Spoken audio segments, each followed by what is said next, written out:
So are you asking, would we risk the project being slower to get funding from the DCC? Is that what you're asking? Effectively, yeah. We're quite confident that we can generate the funding. It would be more the DCC acknowledging that our project exists.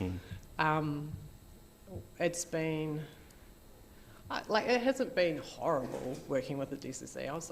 But it's been slower than we would have liked, a bit more cumbersome. So we really want understood. the MOU. We are confident that we can get it built, and we are confident we can fund it. We probably wouldn't want to make it any slower, just because we've got funding already and we need to use it. So we've got a plan to build it in February, March 2023, and we're progressing towards that quite well. We need the MOU to get the Lotteries Commission funding, and they won't fund us without it, so we're in that situation. And that's all. That's fine. The point's well made. Kia ora koutou, thank you for coming, for your submissions, plural, and your presentation, singular. Thank you for your time. Appreciate it. Kia ora.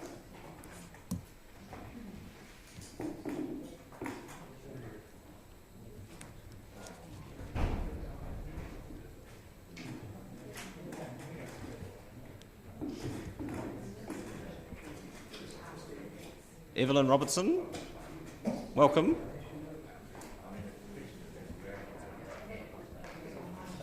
If I could call the meeting to order, that would be helpful.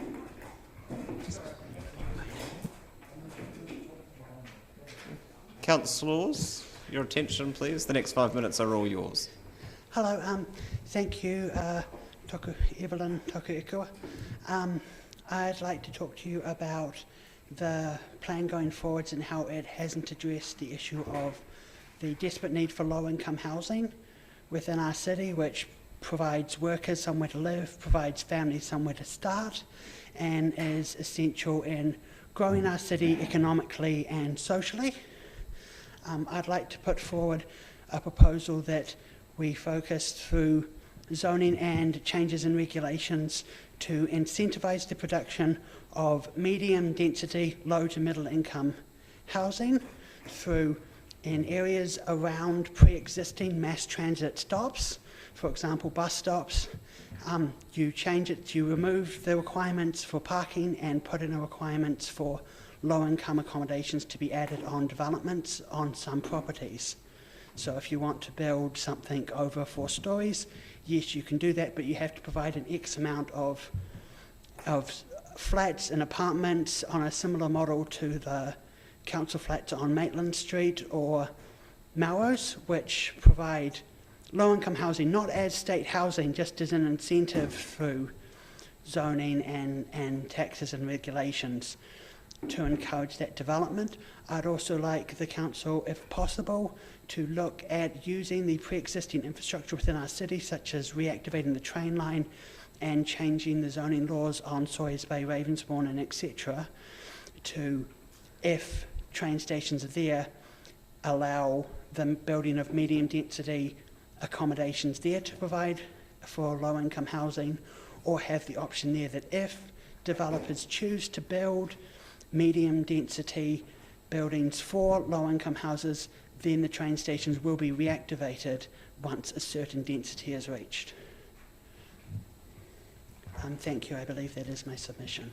Kia ora. I'm nervous on behalf of any colleagues present who are currently involved in resource management processes looking specifically at these sorts of things, and they can sit back from this if they choose. But just because we're currently in the middle of a statutory process that's looking at issues like inclusionary zoning and planning rules, and so that's a live discussion. I can tell you that regardless of those decisions, there's no longer an ability for us to require car parking as part of developments. That has been taken care of through the national planning framework. But with all of those caveats and a dwindling number of people present, are you happy to take questions? Yes, of course. Excellent. Questions? Councillor Elder. We're presently actually looking at a housing action plan, and we've got someone designated to actually cover that work. Would you like to be able to talk to that person about your ideas, etc.? If they believe I could be helpful to that. Okay. I'm by no means an expert. No, no, but I mean, would that be helpful for you? Would you like to do that? Yes. Yeah. Thank you. Thank you. Low-cost housing is something which people have been talking a lot about building lately. And I wonder if you could give me your opinion on why it is that low-cost housing is something people are now wanting to build new, when traditionally low-cost housing was simply old houses that people had moved up from.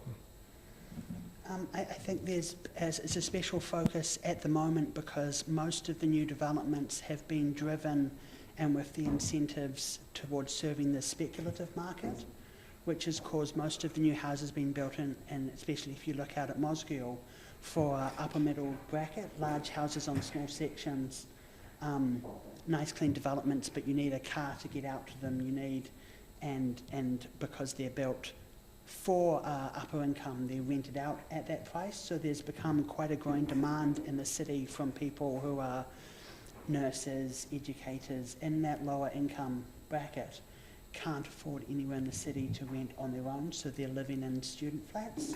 So it's not just that the older houses are being phased out so you can't rent them anymore, but that the newer houses are being built specifically for a different demographic. So it's become more of an issue politically because it's become more of an issue for people unable to find somewhere to live. Can I put the question differently and ask, do you think it's possible to build new low-income housing, given that you can be up to $100,000 in compliance costs before you put a spade in the ground these days? Yes, we have seen internationally and indeed within the city up north, I can't remember where, there's some iwi-led investments building homes for elderly people, which is using the development of building them in batches, building them prefabs. You do most of the work before the shovels hit the ground, and so you're able to have a quite lower investment, or you look to the European models of, again, promoting medium density rather than the traditional New Zealand fence and house model, which, as you say, is quite expensive under current conditions. The latest example of a iwi-driven development that I've read about was 4 houses which Ms. Huria was associated with, you may know it.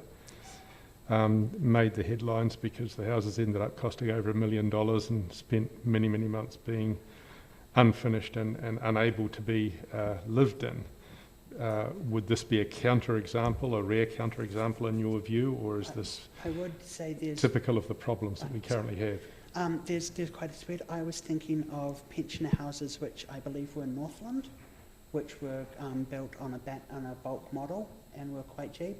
Although, of course, there are many examples of cost overrun or houses ending up quite expensive, especially those when they were attempting the intergenerational house model. And that was, I believe, in Auckland. And the cost overran quite significantly, so the people they designed them for ended up not able to live in them. Thank you for your submission and for your presentation and your suggestions. Very welcome. Thank you. Thank you.